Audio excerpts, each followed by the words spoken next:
The rain hadn't come in weeks, but the streets of Dalton Ridge always felt damp, as if the town itself never quite dried from whatever it was drowning in. It was the kind of place where neon signs blinked slower than the heartbeat of the lonely, and where people talked in whispers about things they didn't understand, like war, grief, and the old man who ran the corner store on Birch and Mayfield. His name was Walter Quinn, though no one called him that.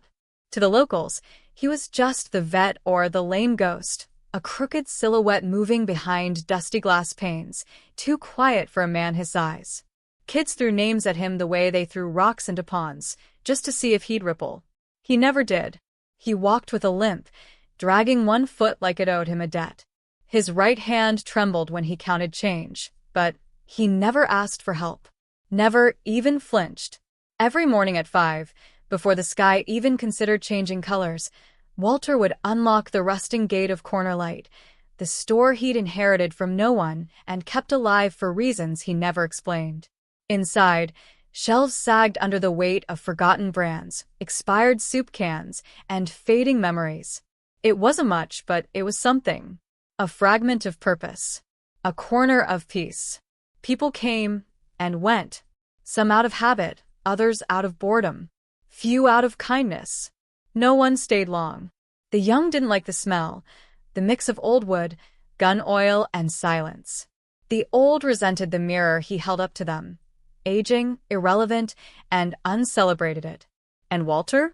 He gave them exact change, and never asked their names. But there was something in his eyes. Something that made even the cruelest kids lower their voices when they caught a full glimpse of his stare. Not fear, not even anger. Just distance. As if he had seen a world none of them could imagine, and left pieces of himself there to die. Still, the whispers grew. He's crazy, right? I heard he shot someone in a parking lot once. My cousin says he talks to himself at night. Like, full conversations. None of it was true. Or maybe some of it was. But it didn't matter. In Dalton Ridge, truth was a luxury. Assumption was cheaper. One afternoon, a group of boys, high school seniors with more testosterone than common sense, stood outside the store, chucking bottle caps at the window. One of them, Troy Mendez, son of the town sheriff, walked in with that practiced arrogance of someone used to impunity. He knocked over a display of chewing gum without buying anything, looked Walter straight in the eye, and grinned. "Oops," he said, too loud. His friends laughed like hyenas starved of morality. Walter didn't say a word. He bent down, picked up each pack of gum with a patience that bordered on sacred, and stacked them back on the stand, one by one, like they were sacred relics. Troy stepped closer. "Hey, old man. You ever smile? Or did the war take that from you too?" The room tightened. Walter looked up, met his eyes. There was again that bottomless stare. Not threatening, not pitiful, just vast. Empty in a way that felt ancient. Troy flinched. Just a flicker. He didn't expect that kind of silence to weigh so much. He left without another word. Outside, his friends jeered. Inside, Walter quietly wiped the dust off a framed photo on the wall. A photo of a young man in fatigues, standing in front of a burning vehicle, holding up a wounded friend. The edges of the frame were chipped, the glass slightly cracked. Like everything else in the store, it held a story no one had asked to hear. At 8 p.m., he locked up. The street was dead. The only sound was the buzz of a flickering lamp and the creak of his boots scraping against concrete. The storm hadn't started outside yet, but it had been brewing inside this town for years. And Walter Quinn, whether they knew it or not, was the last wall between Dalton Ridge and the flood that was coming. The following days crawled by like fog, heavy and without shape. Walter Quinn moved through them like a man who'd stopped believing in clocks. He swept the front steps of Corner Light even though the dust always returned, as if clinging to the past the way ghosts do. Every movement of his was precise, ritualistic, almost sacred. But the town had begun to change its rhythm, and Walter could feel it, like a distant drumbeat inching closer. The boys didn't stop. They just got bolder. Troy Mendez had tasted fear, and like most cowards, he hated the aftertaste. He needed to scrape it off his skin. He needed to prove that the silence in Walter's stare hadn't touched him, hadn't unsettled him in places he couldn't name. So he came back, night after night, sometimes with eggs, sometimes with a camera, once with a spray can.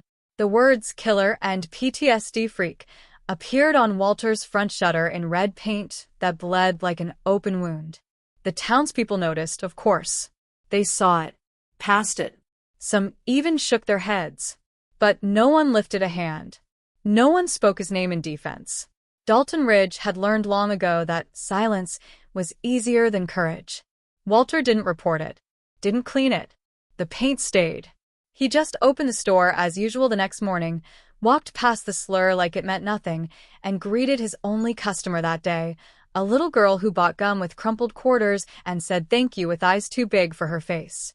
That night, Walter sat on the roof of the store, watching the town's lights flicker. He pulled a small notebook from his coat. The pages were soft, weathered. On the inside cover was a name, Gabriel Quinn. A son, a casualty, a ghost. He wrote something down, closed the book, and exhaled like it hurt. But elsewhere, the darkness wasn't just ambient anymore. It had grown legs. It had a voice. And it was hunting for something to break. The sheriff's boy didn't come alone now. He came with Duke, a wiry kid with rotting knuckles, and Casey, whose laugh sounded like it belonged to someone else. They didn't just harass Walter anymore. They started circling the building like dogs, checking locks, testing windows. They waited for the moment the old man would slip, when his eyes would close, when his guard would drop. One night they broke in. It wasn't about stealing. It was about dominance, about carving fear into someone who'd lived too long without showing any. The doorframe cracked under a crowbar. Glass crunched under their sneakers. They laughed as they knocked over shelves and took a piss on the floor. Casey found the photo on the wall, the one of young Walter in his uniform, carrying a dying man through fire. He held it up. Bet he cried like a bitch when this guy died. They didn't hear Walter enter. Not until the light snapped on behind them. He stood there, silent, no weapon in hand, just watching. For a long moment, no one moved. The store, even vandalized, felt like it belonged to a different world. Older, heavier. Then Walter stepped forward. Duke lunged first. It was stupid. Rash. The kind of move you only make when you've never really been hit. Walter didn't hit him. He sidestepped. Duke crashed into a shelf, coughing. Then came Casey, faster, meaner. Walter blocked the swing, twisted his wrist, and let the kid drop to the floor with a scream. Only Troy remained, holding a broken bottle now, shaking in a way he couldn't hide. Get out, Walter said. But Troy didn't move. I said, get out. And something in his voice, low, cracked, but certain, froze Troy in place. He dropped the bottle, turned, ran. The others limped after him. Walter stood alone in the wreckage, breathing heavy, one hand on his ribs. The silence returned. But it was different now. It wasn't peace. It was aftermath. Outside, the storm that had long been coming finally broke over Dalton Ridge. Rain lashed the windows. Thunder cracked the air. And inside the corner store, Walter sank to his knees, surrounded by shattered glass and history, and whispered something only the dead could understand. It wasn't over. He knew that now. What had once been shadows had become footsteps, and they were marching straight for him. The rain had passed, but it left behind a town that looked like it had wept all night. The streets of Dalton Ridge glistened with silence, the gutters swollen with leaves and regret. In the morning light, Corner Light stood with a broken door and a heartbeat that barely flickered. Inside, Walter Quinn moved through the wreckage like a man walking through the ashes of a home he'd already mourned. His breath was thin, one rib likely cracked, but his hands were steady as he swept up glass and righted fallen cans. He didn't call the police. He never did. People passed by. They saw the damage. Some slowed their pace. Others sped up. No one stopped. No one offered a word. In this town, dignity was the loneliest thing a man could wear, and Walter wore it like armor, heavy but unyielding. By noon, The store was mostly back together. He left the blood on the floor. Just a little by the counter. A reminder. Not to the boys who had done it. They were beyond reminders. But to himself. That night, he sat in the back office. Lights off, a single candle burning low beside the ledger book. His left shoulder ached, an old injury from another life. He pressed a hand to it and stared at the wall across from him, where a frame once hung.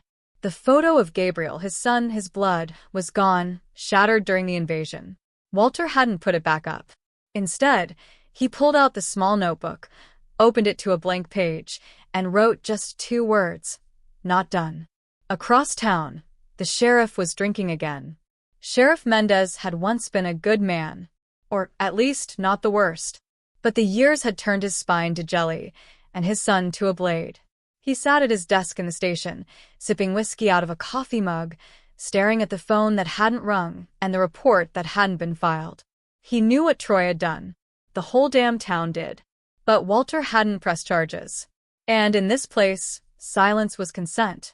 Still, guilt is a strange creature. It doesn't always come with conscience. Sometimes it comes with avoidance. With thin apologies offered to no one. The sheriff picked up the report, crumpled it, and threw it in the trash. Outside, the neon sign that read, "Serve and Protect," flickered like a joke. Back at the store, a knock came just before midnight.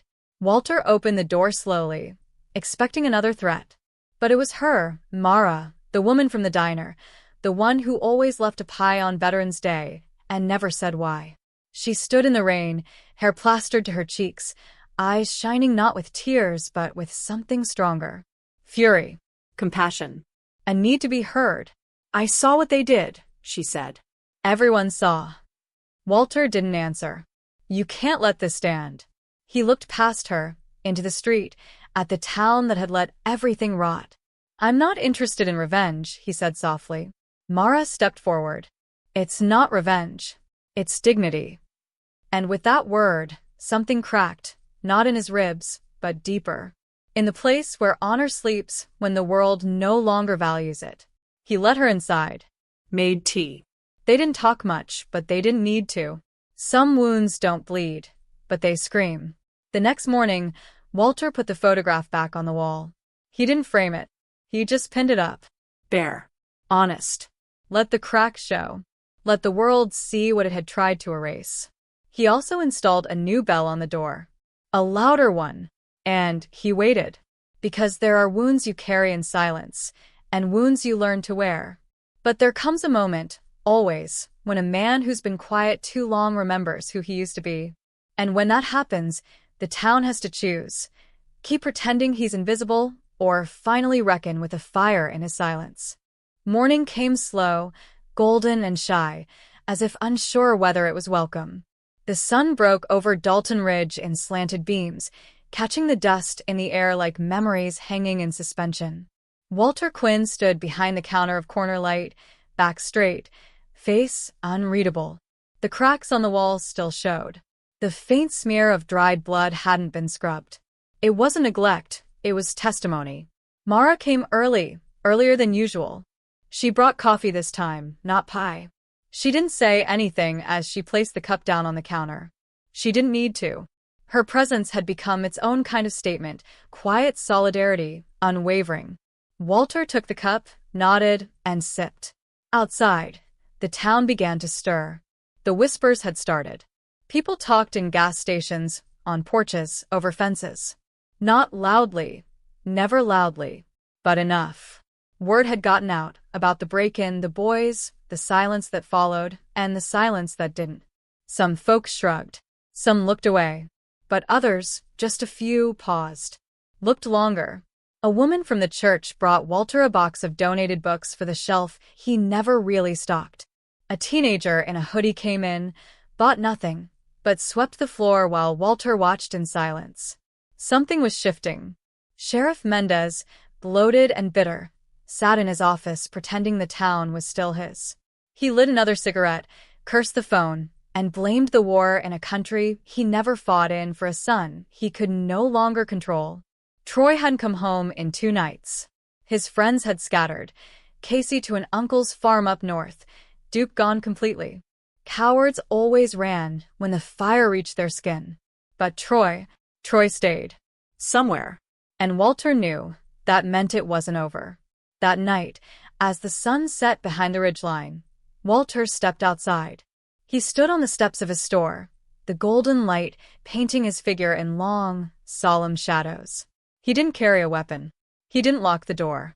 He just waited, the sun at his back, casting him like a statue carved from regret and resolve. And from the edge of the alley, a figure emerged. Troy. Alone. No swagger left. No laughter. Just a boy who had once played soldier in the dark and finally met a man who remembered the cost of real war.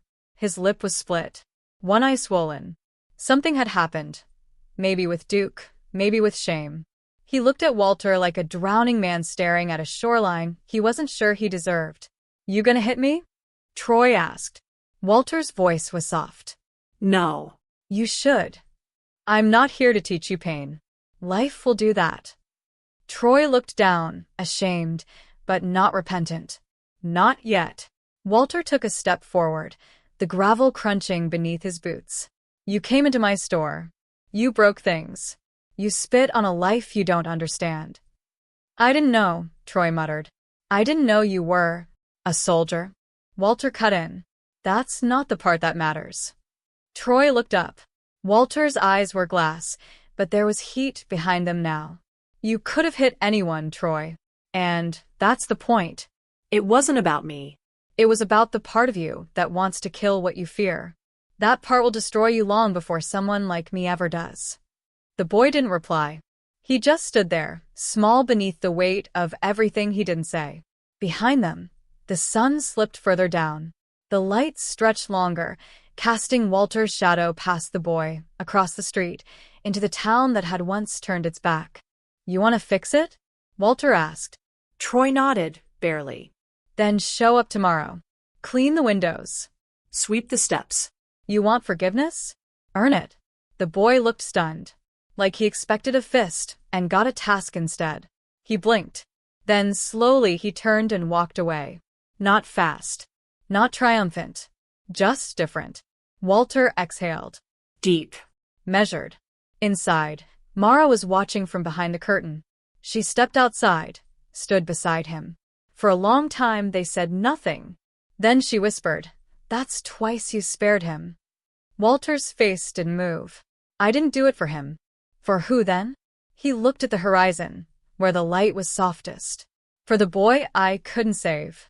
And with that, he turned, walked back inside his store, and closed the door behind him, not as a man hiding from the world, but as someone who had let it back in, one wounded child at a time. They never spoke of him in church. No statue bore his name. No street was renamed. No plaque was ever hung on the brick wall outside Cornerlight. But in the weeks that followed, something in Dalton Ridge shifted, quietly, like how dust settles after a long storm. Walter Quinn became a fixture again, not in the way that heroes are, but like a lamppost at the corner of a forgotten street. Always there, always lit, especially when the sky began to dim. People didn't come to him with flowers or praise. They came with small things. An old man brought a loaf of sourdough. A mechanic offered to fix the shop's broken freezer for free. A child drew him a picture of a soldier with a smile and stuck it to the window. And Troy? He came every morning now. Didn't speak much, didn't smile either.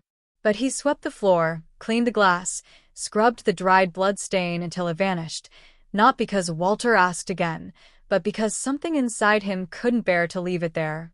They never spoke of that night, but the silence between them had changed. It was no longer heavy. It was honest. Mara stayed. She brought coffee every day. Then she started bringing books, fixing shelves, humming softly while she worked. She never asked Walter to talk about Gabriel again. But one afternoon, when she found him staring at the photo, she simply said, "He would have been proud of you." Walter didn't reply. Just nodded once, eyes glassy, and that was enough. One Tuesday, the sheriff came. He didn't come with papers. He didn't come with handcuffs. He came with his hat in his hands and a face carved from years of regret. I failed this town, Mendez said. Walter looked at him. So did I. The sheriff blinked. No, you didn't. You reminded it. Walter folded his arms, said nothing. I can't undo what Troy did, but I can make damn sure he learns. I'm setting up a mentorship program. With the high school, they need men who've lived real lives. Men who won't look away. Walter raised an eyebrow. And do you think they'll listen to me? I don't care if they listen, Mendez said. I care that they remember you stood. For the first time in weeks, Walter almost smiled. Not long after, a new shelf appeared by the register. It wasn't big, just a few worn books.